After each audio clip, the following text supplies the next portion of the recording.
Good morning, BFCCPS 4th grade. Mrs. Oakers here for your weekly Conversations by the Campfire. We are going to move away from the campfire theme for today's information writing and give you the content you've been asking for, you've been begging for, what everyone wants, more pug videos, it turns out. So, we're going to try to give you some nice pug videos today of Franklin Anthony Oakers, the pug. And we're talking today about information writing and how information writing does not have to be boring. It really needs to include strong descriptive details and solid sentence structure. So before we start in with the pug videos, I want you to watch Tim and Moby and how they make better sentences. I can't believe we tried to eat that entire sandwich. Do you want the last bit? Dear Tim and Moby, the sentences I come up with are bad. How can I make them better? From Tio. It's easy to get stuck in a rut with your words. Take Moby. He's an awful writer. Let's see how he would describe this scene here. Then we'll strengthen his sentence and make it more interesting. Moby? Ah, come on, it's for the kids.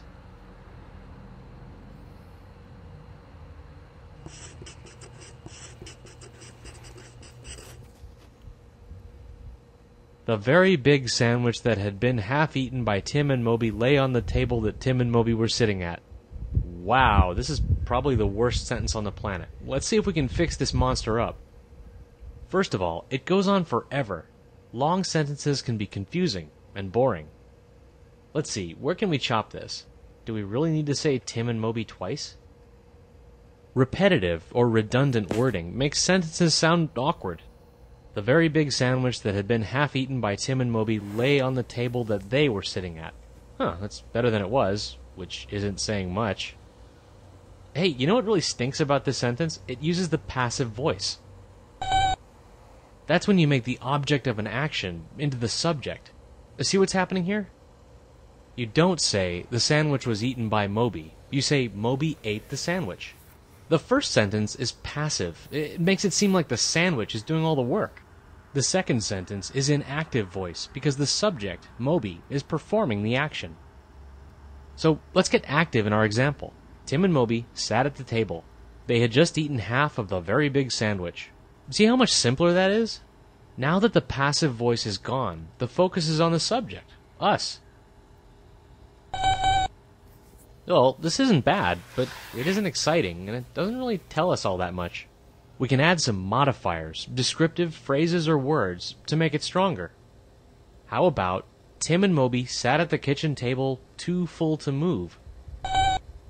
Right, adding the words too full to move tells you how we're feeling, and gives you an idea of what we were doing before the sentence. And adding kitchen helps describe the scene in more detail. But we can juice this sentence up even more. We'll get rid of words like very and really. They're overused and not that informative. Instead of very big, let's say giant. It gets the idea across better and with fewer words. In the first sentence, full is kind of a boring way to say we ate too much. How else can we say that? Too satiated to move? Well, that's different, but maybe a little weird. How about too stuffed to move? That paints a more vivid picture, without being too fancy sounding. Tim and Moby sat at the kitchen table, too stuffed to move. They had just eaten half of the giant sandwich. Well, none of these suggestions is a hard and fast rule. Sometimes long sentences sound good. Sometimes the passive voice works.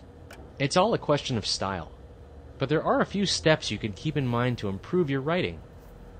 First, read it out loud. If a sentence sounds confusing or weird, it probably reads that way too. Cut out or change any words that don't make your point clearer or more interesting. Finally, check to see that you don't use the passive voice too often. Overall, try to make your writing simple and direct. Oh. Now, if you'll excuse me, I think I need to go to the hospital. No, I'm serious. I think that sandwich broke something. Thanks, Tim and Moby. Now let's look at some examples of our friend Frank the Pug. And you tell me if you think which one is going to work better, which one is going to make a more interesting book. Frank the Pug wants to go inside.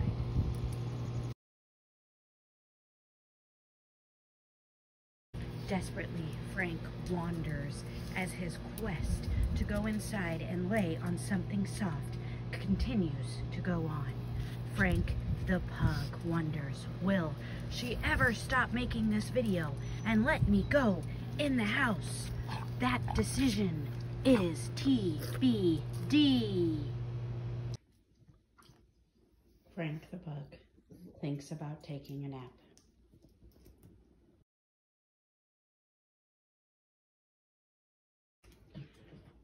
Deliriously happy with his owner's decision to let him in the house, Frank the Pug puts himself in the sun, starts his daily cleaning routine, and settles himself down for a nice morning nap.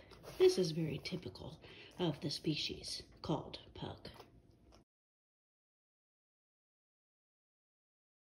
Chapter 1 of being a blind pug. Sometimes when you're a blind pug, you just want to relax.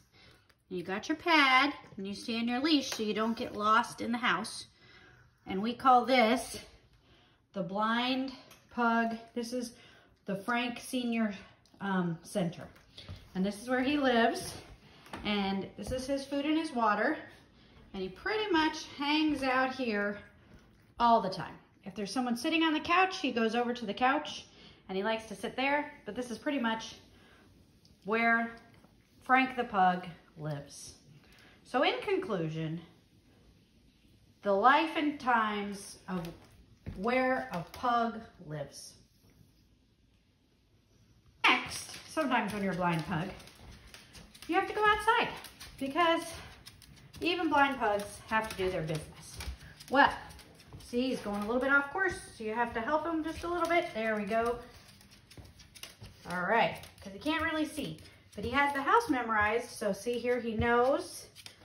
Good job. But he has to go down those stairs, and then I'm going to come over here because I have to kind of use my foot to help him know where to go.